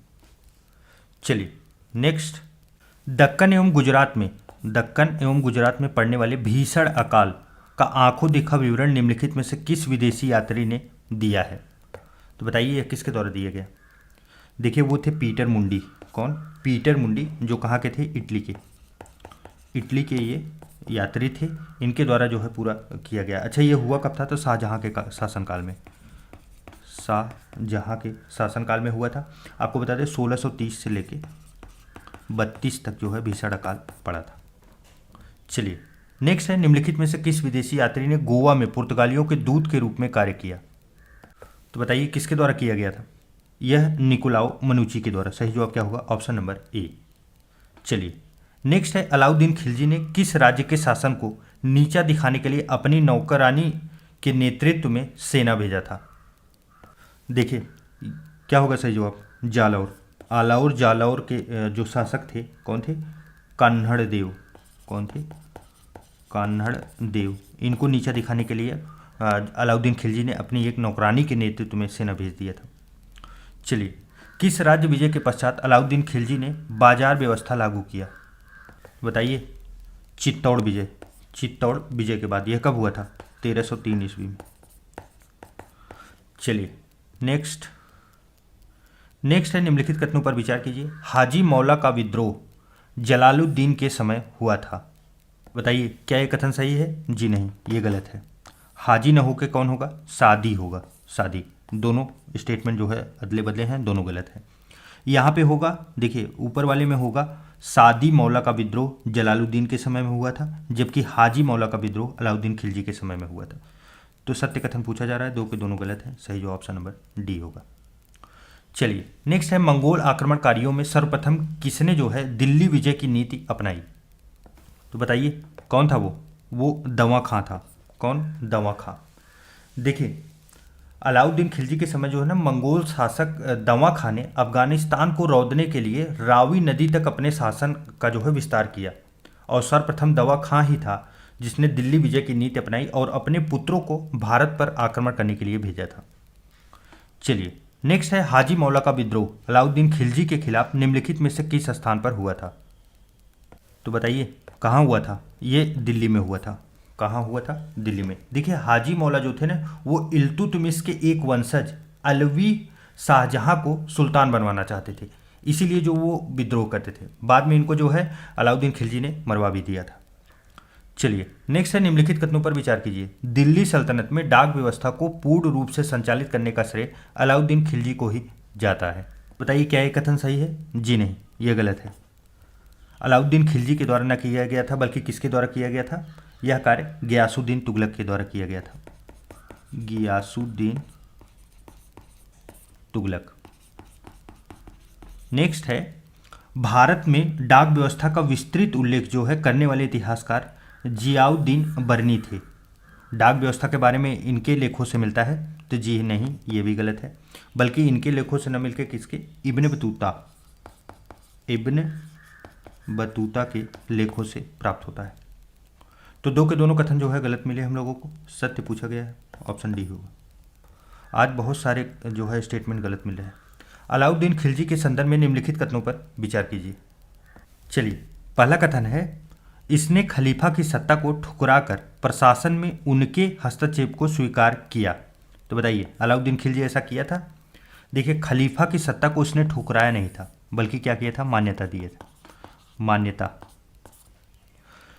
तो बल्कि इनके हस्तक्षेप को स्वीकार नहीं किया था। प्रशासन में इनका हस्तक्षेप उसे स्वीकार नहीं था, बाकी उनकी जो सत्ता के बारे में बात थी उसे उसने स्वीकार किया था। तो फिर भी ये कथन जो है गलत हो गया, ठुकरा कर लिखा गया है। नेक्स्ट है, तुर्क विद्रोहियों से सुरक्षा के लिए इसने सीरी को राजधानी बनाया तथा उसकी किलाबंदी की। बताइए क्या ये सही है? जी नहीं, यह भी गलत है। देखिए ये राजधानी तो सीरी को बनाया भी था, लेकिन तुर्की विद्रोहियों से उसे डर नहीं था, बल्कि मंगोल विद्रोहियों से था। किससे था? मंगोल। मंगोल विद्रोहियों से डर था, उनसे बचने के लिए इसने किलाबंदी करवाया था और जो है राजधानी सीरी बनाया था। तो दो के दोनों जो है असत्य कथन है। सही जो ऑप्शन नंबर डी होगा। चलिए नेक्स्ट है निम्नलिखित कथनों पर विचार कीजिए। देखिए पहला कथन है खुसरो शाह का दिल्ली का सुल्तान बनना भारतीय मुसलमानों द्वारा सत्ता प्राप्ति का दूसरा प्रयास था। तो जी हाँ, ये सही कथन है। दूसरा है भारतीय मुसलमानों द्वारा सत्ता प्राप्ति का पहला प्रयास बलबन के समय रेहान द्वारा किया गया था। क्या ये सही है? बताइए। जी नहीं, ये गलत है, क्योंकि रेहान ने तो पहला प्रयास किया ही था, लेकिन ये बलबन के समयकालीन नहीं थे, बल्कि किसके थे? नसीरुद्दीन शाह के। किसके? नसीरुद्दीन महमूद के शासनकाल के थे। तो दूसरा तो गलत हो गया, पहला सही है। तो हम लोगों को सत्य कथन ये होगा। चलिए नेक्स्ट है दिल्ली सल्तनत का पहला सुल्तान कौन था जिसने राज्य नीति के रूप में वित्तीय मामलों को नियमित किया? तो बताइए, वित्तीय मामलों को कौन नियमित किया था? अलाउद्दीन खिलजी के द्वारा किया गया था। सही जो ऑप्शन नंबर डी होगा। नेक्स्ट है शासिका रुदाम्बा देवी, जिसका उल्लेख इटली के यात्री मार्को पोलो ने किया है, किस राज्य से संबंधित थी? बताइए। यह तेलंगाना से संबंधित थी। सही जो ऑप्शन नंबर बी होगा। चलिए नेक्स्ट है निम्नलिखित में से किस मुगल शहंशाह ने मराठों को उमरा जिसे मनसबदारी वर्ग में शामिल किया? बताइए किसके द्वारा किया गया था? ये जहांगीर के द्वारा किया गया था। देखिए मराठों को ना मुगलों के खिलाफ दक्कन का रक्षा कवच समझा जाता था, और सर्वप्रथम ये बुद्धि किसने लगाई थी? कि यह जहांगीर के द्वारा लगाई गई थी। नेक्स्ट है हफ्त अंजुमन निम्नलिखित में से किन पत्रों का संग्रह है? हफ्त अंजुमन। देखिए हफ्त अंजुमन जो है वह आमेर के राजा जो जय सिंह थे 1665 ईस्वी में, कब हुआ था? 1665 ईस्वी में औरंगजेब को दक्षिण का सूबेदार बनाकर विजयपुर एवं शिवाजी के विरुद्ध भेजा था। हफ्त अंजुमन उन पत्रों का संग्रह है जो जय सिंह ने दक्षिण से लेके औरंगजेब को लिखा था। जय सिंह ने जो है दक्षिण से औरंगजेब को लिखा था। तो सही जवाब क्या बनेगा? Option number D. चलिए नेक्स्ट है किस युद्ध विजय के पश्चात मूल नाम फरीद ने शेर शाह की उपाधि धारण की थी? तो बताइए। देखिए फरीद किसका नाम था? शेर शाह का। आपको पता होगा शेर शाह का महत्वपूर्ण युद्ध किसके साथ हुआ था? हुमायूं के साथ हुआ था। और कब हुआ था? दो युद्ध हुए थे, एक 1539 में हुआ था। 1539 में यह युद्ध कौन सा था? 1539 वाला। यह था चौसा का युद्ध। चौसा, इसी के विजय के बाद जो है उसने अपना नाम शेरशाह उपाधि धारण कर ली थी। तो आगे देखिए ऑप्शन होगा चौसा का युद्ध। सही ऑप्शन नंबर सी। नेक्स्ट है अकबर ने निम्नलिखित में से किस राजपूत राज्य को मुगल साम्राज्य में सम्मिलित किया था? बताइए कौन था वो गोंडवाना था। सही जवाब क्या बनेगा? Option number C. देखिए अकबर की जो राजपूत नीति थी ना, वह गाजर एवं छड़ी के सिद्धांत पर आधारित थी। उसने क्या करता था कि राजपूत अपनी रियासत में स्वतंत्र होंगे और उनका राज्य वतन और जागीर के रूप में उन्हीं को आवंटित होगा, ऐसा कार्य करता था कि भाई आप अपने यहाँ राज्य कीजिए, लेकिन आपके ऊपर शासन तो हम ही करेंगे। इसका एक अपवाद था गोंडवाना। गोंडवाना एकमात्र राजपूत रियासत था जिसे अकबर ने मुगल साम्राज्य में सम्मिलित किया था। इस प्रकार से नहीं लिया था, बल्कि उसे डायरेक्ट सम्मिलित किया था। चलिए प्रतिनिधि पद का गठन निम्नलिखित में से किस मराठा क्षत्रप के समय हुआ था? तो बताइए। देखिए ये काम जो है राजा राम के समय में हुआ था। आपको बता दें जो प्रतिनिधि पद था ना, यह पेशवा से बड़ा होता था। और अगर अब जब पेशवा से बड़ा एक नया पद सृजित हो गया, तो अब आप अगर देखेंगे तो अष्ट प्रधान, जो 8 प्रधान या जिसे आज के ज़माने में मंत्रालय कहते हैं, उसके जगह पे 9 हो गए, टोटल 9 मंत्री, क्योंकि एक पद जो है प्रतिनिधि पद का सृजित किया गया था राजा राम के समयकाल में। नेक्स्ट है अकबर के किस धर्म मंत्री ने सर्वप्रथम खालसा भूमि को जागीर भूमि से अलग किया? बताइए कौन था वो था इत्माद खां। इत्माद खां। आपको एक बात बता दें, 1563 में, कब? 1563 में बहलोल मलिक नामक एक हिजड़े को अकबर ने इत्माद खां की उपाधि देकर अपना अर्थशास्त्र बनाया था। तो यह कौन था? इत्माद खां। यह एक बहलोल मलिक नामक हिजड़ा था। चलिए नेक्स्ट है दक्षिण भारत में प्रचलित कुवाड़, जो कि नाप एवं तौल के प्रमुख पैमाने हैं, का उल्लेख किसने किया है? तो बताइए। यह मोरलैंड में प्रचलित था। कहाँ? मोरलैंड में। आपको बता दें यह जो है ना सूती एवं ऊनी वस्तुओं को नापने में प्रयोग होता था कुवाड़। नेक्स्ट है दिल्ली सल्तनत का एकमात्र इतिहासकार निम्नलिखित में से कौन है जिसका अंतिम समय में सामाजिक बहिष्कार हुआ था? तो कौन था बताइए? यह थे जियाउद्दीन बरनी। देखिए, दिल्ली सल्तनत का जियाउद्दीन बरनी एकमात्र इतिहासकार था जिसको अंतिम समय में सामाजिक बहिष्कार हो गया था। फिरोज शाह तुगलक के काल में बरनी कुछ वर्ष भटनौर के जिले में रहा और जेल में ही इसने तारीख फिरोज शाही की रचना की थी। काफ़ी महत्वपूर्ण पुस्तक है। आपको बता दें, जियाउद्दीन बरनी निजामुद्दीन औलिया के शिष्य तथा अमीर खुसरो के मित्र था और तारीख फिरोज शाही बलबन से लेकर फिरोज शाह तुगलक के शासन के छठे वर्ष तक कुल टोटल 9 कितने थे? टोटल 9 शासकों का इतिहास मिलता है। किसमें? तारीख फिरोज शाही में। उसकी रचना किसने की थी? जियाउद्दीन बरनी ने। नेक्स्ट है दहसाला व्यवस्था। कौन सा व्यवस्था? दहसाला व्यवस्था के संदर्भ में निम्नलिखित कथनों पर विचार कीजिए। पहला है, यह रैयतवाड़ी व्यवस्था थी।